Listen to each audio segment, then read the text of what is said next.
Order! Order! You are an incorrigible delinquent at times. Behave yourself, man!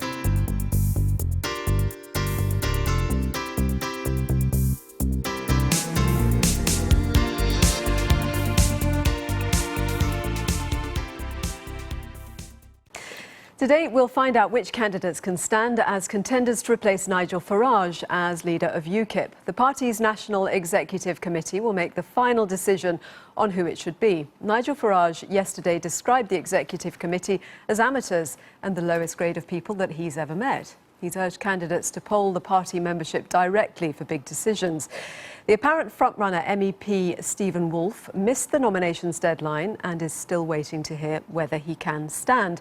Officially, 6 candidates have declared their intention to stand. They are, as we just mentioned, Stephen Woolfe, Lisa Duffy, Bill Etheridge, Jonathan Arnott, Philip Broughton and Liz Jones. We'll be speaking to some of those candidates in a moment. First, our political correspondent Carol Walker joins us from Westminster. Carol, is it clear whether Stephen Woolfe is going to be able to stand or not? No, that's still very much in doubt, Joanna. Morning. It's interesting that you've got quite a lineup of the candidates there, but not Stephen Woolfe. He's probably the front runner in this race, but he actually missed the deadline for getting his application in. Now, he's blamed the UKIP technicalities. He said the website simply wasn't working. He was trying to get his application through, but it did eventually land about 17 minutes late. Since then, there's also, it has emerged that he forgot to mention a previous drink driving conviction when he ran to be the Police and Crime Commissioner in Greater Manchester back in 2012. Now, this was an offence that had occurred 10 years previously. He says he simply forgot about it, but that is clearly a further cloud over his application. Now, we've got a panel of the National Executive Committee who are meeting today to look at all the applicants. They could decide whether or not Stephen Woolfe is going to be on that list.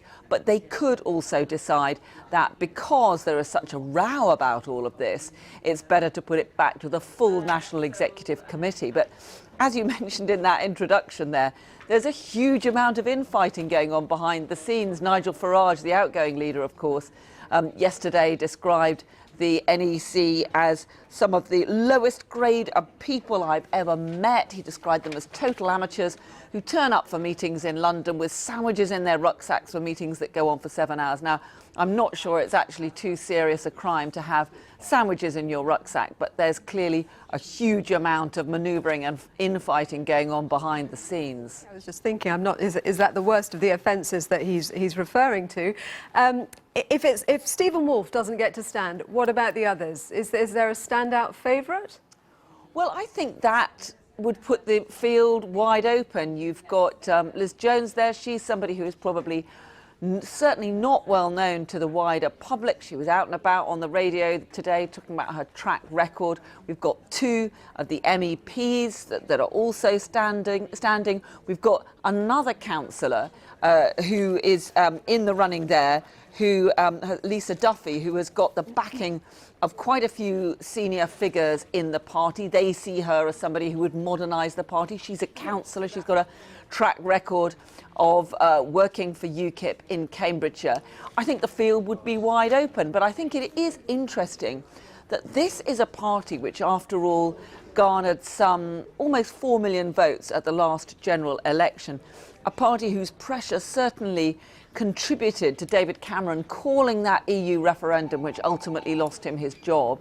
And there is now a field of people who are certainly not household names, who are looking to take on the party and looking to what the party is actually going to stand for. What's its big motivation going to be now that the country has voted to leave the EU? So just briefly, when is the decision taken? We get the final decision later on in September the 24th, I think I'm right. No, September the 15th, forgive me.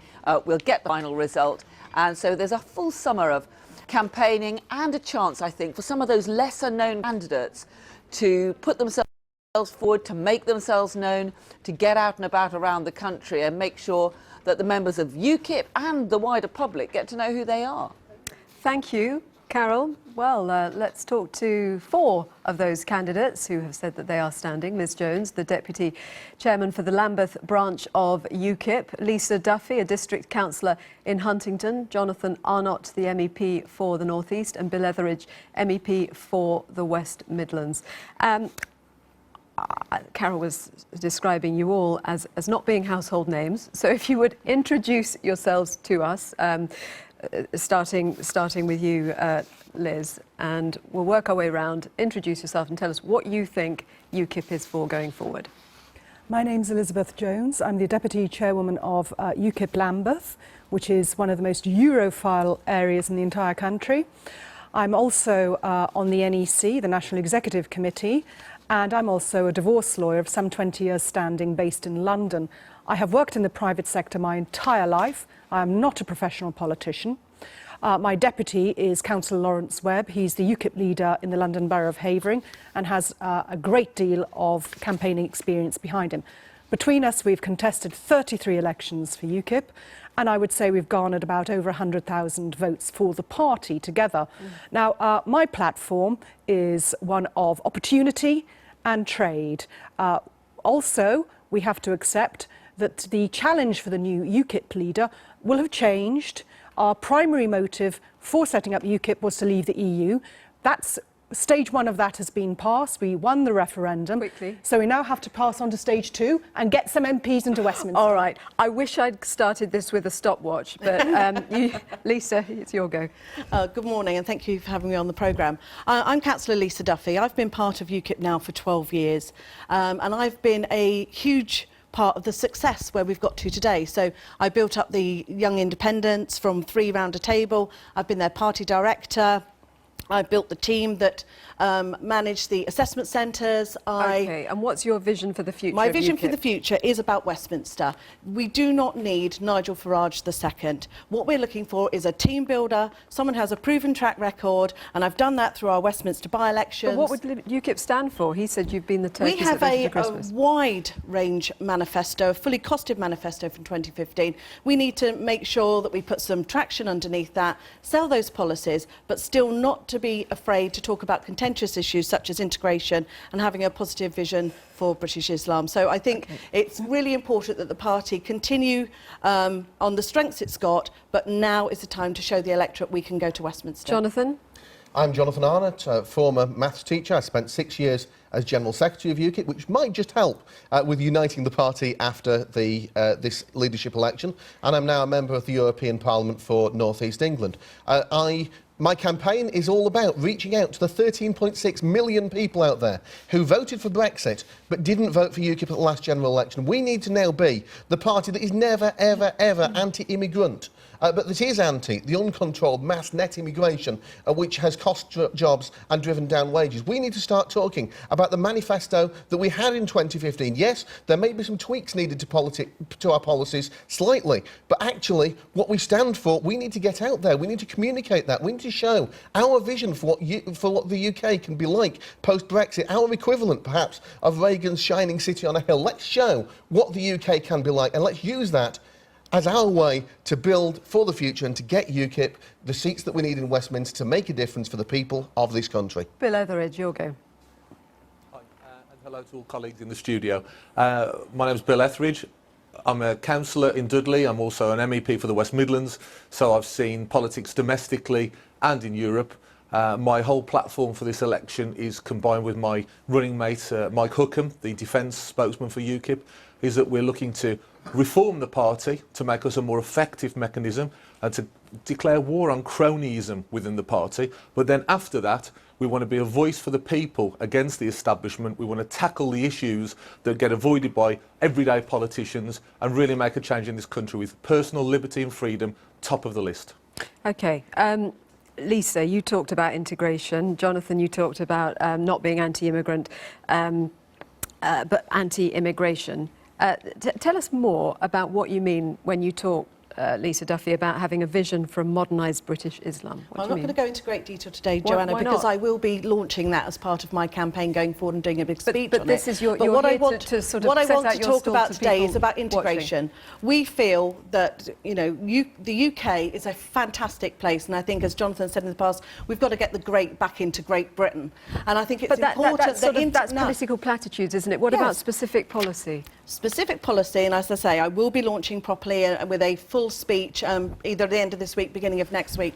But what we've got to think about is there are huge amounts of Muslim people, British Muslims living in our country that don't get full equality. And when Jonathan talks about immigration, it's about having a fair immigration policy. So spell out what you mean by full equality. You must have a specific policy when you talk about something like that. Yeah, and if you think about young Muslim women, they don't have the same rights. I've worked with many of them when I was working in Manchester, So when I was spell working out the rights you'd like when I to was see. working in Woking, and these young ladies wanted to go out and follow Western styles. They wanted to go out with boyfriends, but they were being restricted. You've got FGM that's a really big problem. You've got arranged marriages that they don't want to be part of. So we need to think about what does being a British Muslim actually mean in this day and age. But there are a whole host. Okay, We've got a full manifesto, don't forget, that we really will be selling.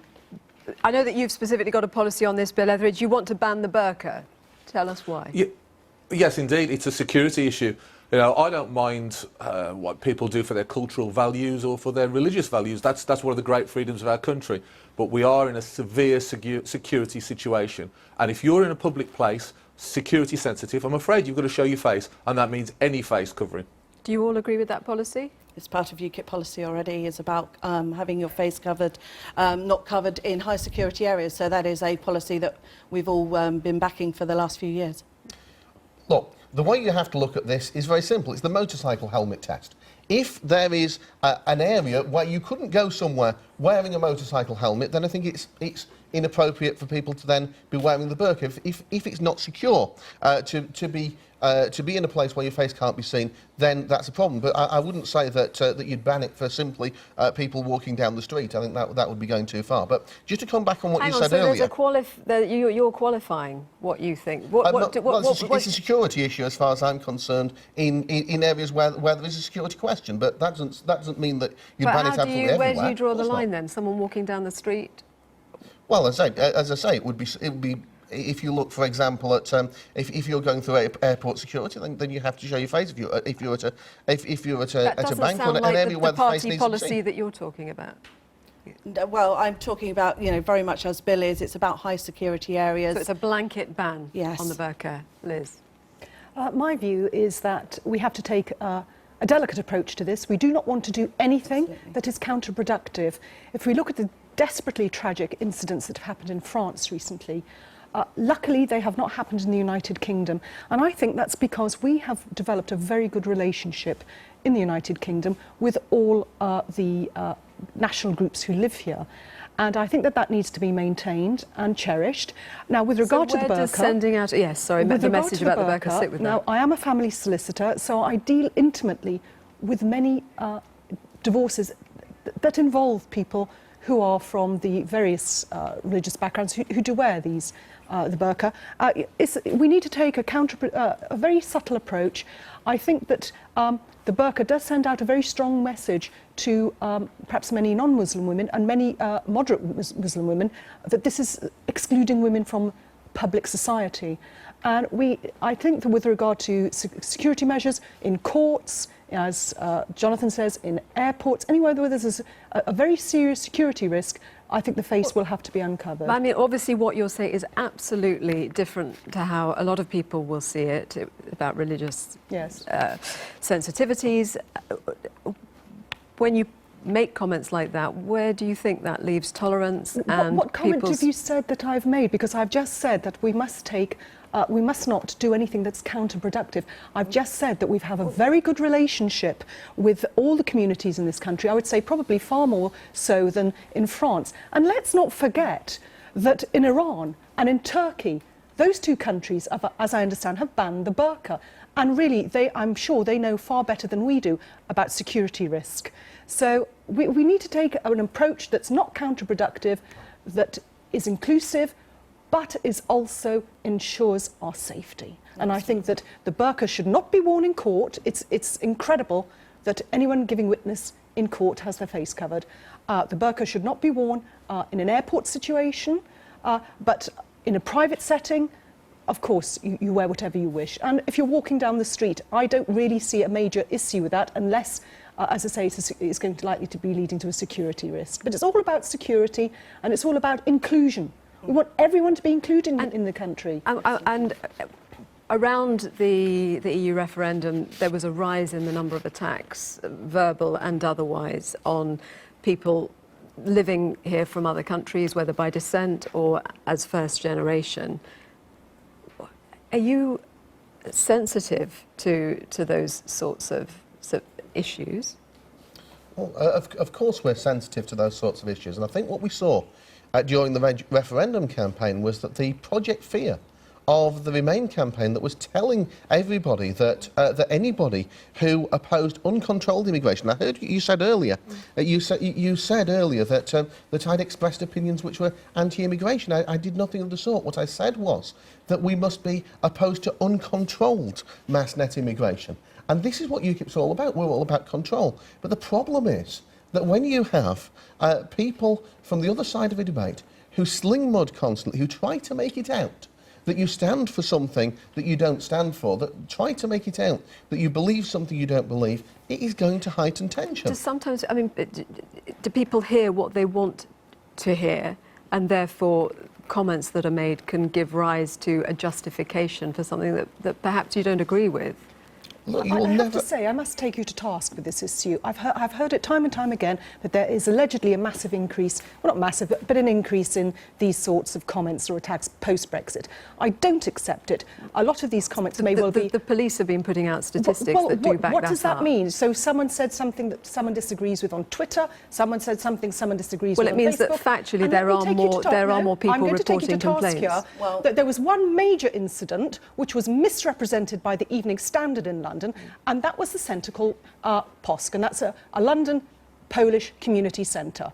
Now, after the Brexit debate, that had graffiti written across it, FUC. I don't know how... OK, well, let's not go there. I think what we discussed as OMP is blah, blah, blah, blah, blah, OMP.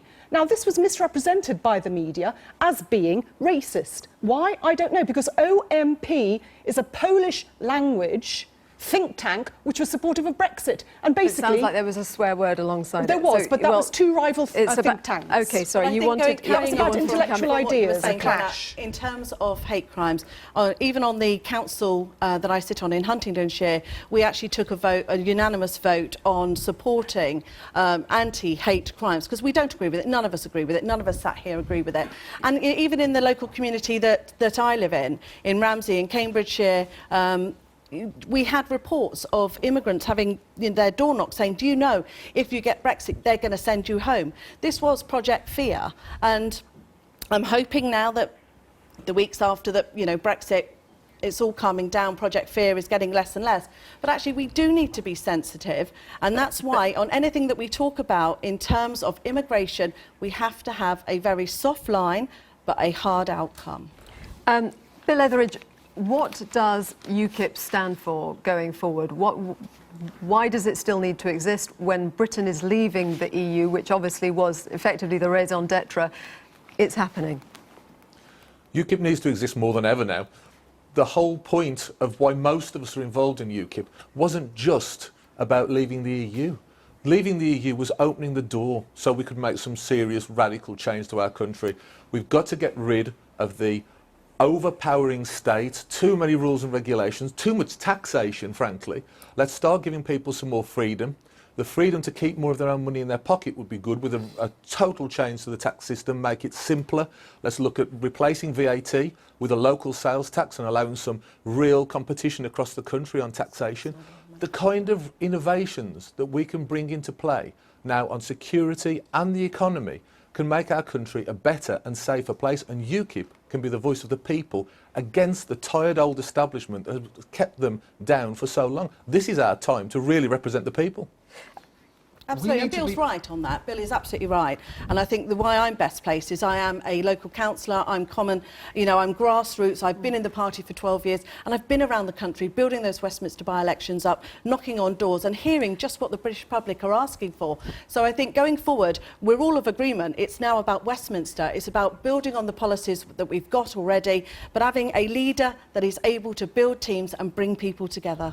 We need to be the party that's not just about bringing power from Brussels to Westminster, but also the party that takes that power from Westminster and gives it right back into the hands of the people. We need to be the party that starts reaching out to working class communities, the people who have been despised by the Conservatives for so long and now find themselves completely abandoned by the Labour Party. UKIP has a massive potential for a breakthrough in places like Hartlepool in my constituency, where we're just 3,000 votes short of beating Labour at the last general election, where I'm sure if there were a general election tomorrow, we would take seats like Hartlepool. So I believe that we have a massive potential there, but only if we talk about the issues that actually matter to working people. We're We need right to talk about crime. We need out of time. We're right out of time.